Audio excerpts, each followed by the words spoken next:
तो 12वीं के एग्जाम्स तो खत्म हो गए और अब जाहिर है दिमाग में सबसे बड़ा सवाल यही घूम रहा होगा कि भाई आगे क्या करना है। तो चलिए आज इसी पर बात करते हैं और देखते हैं कि कौन कौन से बढ़िया ऑप्शंस हैं। ये सवाल तो हर किसी के मन में आता है एग्जाम के बाद कि अब आगे क्या। पर टेंशन की कोई बात नहीं है। ये जो हम आज बात कर रहे हैं ना, ये एक तरह से आपके लिए एक रोड मैप जैसा है जो आपको सही फैसला लेने में मदद करेगा। देखिए, आप अभी एक ऐसे मोड़ पर खड़े हैं, एक ऐसे चौराहे पर जहां से कई रास्ते निकलते हैं।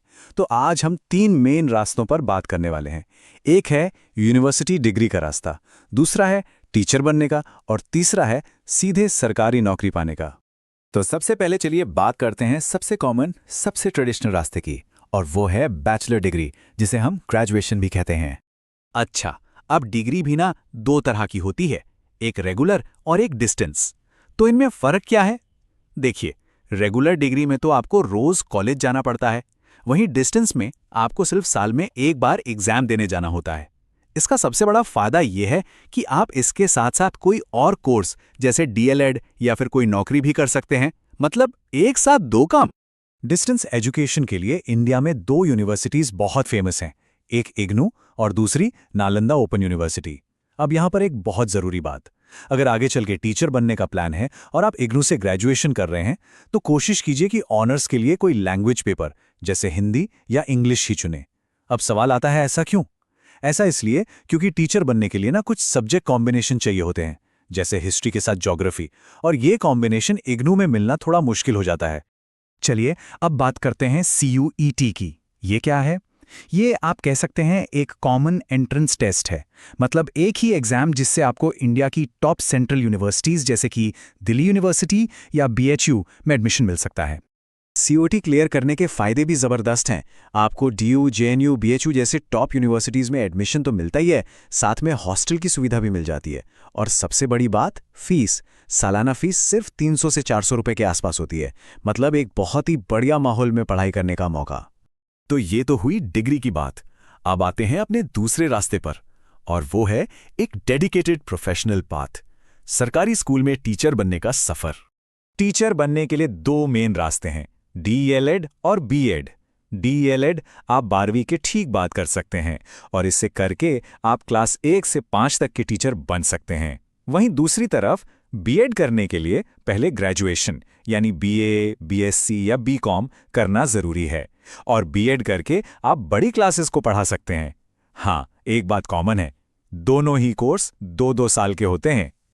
अब बात करते हैं फीस की, और यहाँ ज़मीन आसमान का फ़र्क है। अगर आपका एडमिशन किसी सरकारी कॉलेज में हो जाता है तो आपकी पूरी ट्रेनिंग लगभग 30,000 रुपये में हो जाएगी, लेकिन अगर आप प्राइवेट कॉलेज में जाते हैं तो यही खर्च 1,20,000 या उससे भी कहीं ज़्यादा पहुँच सकता है। तो जाहिर है सरकारी कॉलेज बेस्ट ऑप्शन है, लेकिन हाँ, उसके लिए आपको एंट्रेंस एग्ज़ाम क्लियर करना होगा। तो टीचर बनने का पूरा प्रोसेस क्या है, इसे हम 4 सिंपल स्टेप्स में समझ सकते हैं। स्टेप 1, अपनी 2 साल की DLED की ट्रेनिंग पूरी कीजिए। स्टेप 2, इसके बाद CTET यानी central teacher eligibility test pass कीजिए। स्टेप 3, फिर आती है भर्ती परीक्षा, जैसे BPSC जो एग्जाम लेती है उसे क्लियर कीजिए। और स्टेप 4, आपको सरकारी टीचर की जॉब मिल जाती है। और इतनी मेहनत के बाद जो मिलता है वो भी काफ़ी अच्छा है। एक सरकारी प्राइमरी स्कूल टीचर की जो स्टार्टिंग सैलरी होती है वो करीब 36,000 से 40,000 रुपये महीने के बीच होती है। तो ये इसे एक बहुत ही बढ़िया करियर ऑप्शन बना देता है। ठीक है, तो अब तक हमने डिग्री और टीचिंग की बात कर ली। अब बात करते हैं उन लोगों के लिए जो 12वीं के बाद आगे पढ़ना नहीं चाहते हैं, बल्कि सीधे जॉब में आना चाहते हैं। तो चलिए देखते हैं कि डायरेक्ट सरकारी नौकरियों के क्या-क्या रास्ते हैं।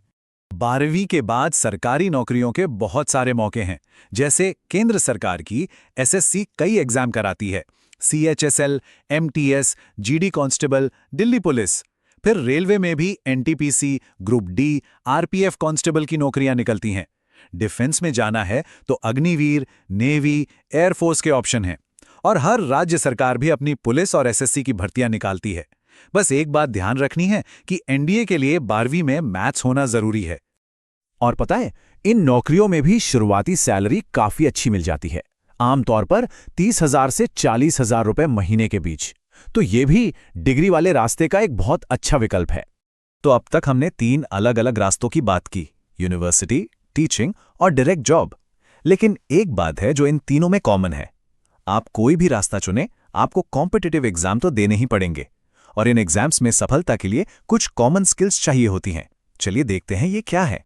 ये वो सब्जेक्ट्स हैं जो लगभग हर कॉम्पिटिटिव एग्जाम का बेस होते हैं। मैथ्स, जो कि लगभग सभी एग्जाम्स के लिए ज़रूरी है। जनरल साइंस, जिसमें फिजिक्स, केमिस्ट्री, बायो की बेसिक जानकारी आती है। जनरल नॉलेज यानी जीके, जिसमें हिस्ट्री, ज्योग्राफी, पॉलिटी, इकोनॉमिक्स शामिल है। रीजनिंग, जिससे आपकी लॉजिकल स्किल्स परखी जाती हैं। और इंग्लिश, जिसमें कॉम्प्रिहेंशन और ग्रामर आते हैं। इन पर अगर आपकी पकड़ अच्छी हो गई तो किसी भी रास्ते पे सफलता पाना बहुत आसान हो जाता है। तो देखिए, अब आपके सामने एक पूरा नक्शा तैयार है जिसमें अलग-अलग रास्ते साफ-साफ दिखाए गए हैं। तो अब सवाल यह है कि अपनी यात्रा शुरू करने के लिए सबसे पहले कौन सा रास्ता चुना जाए।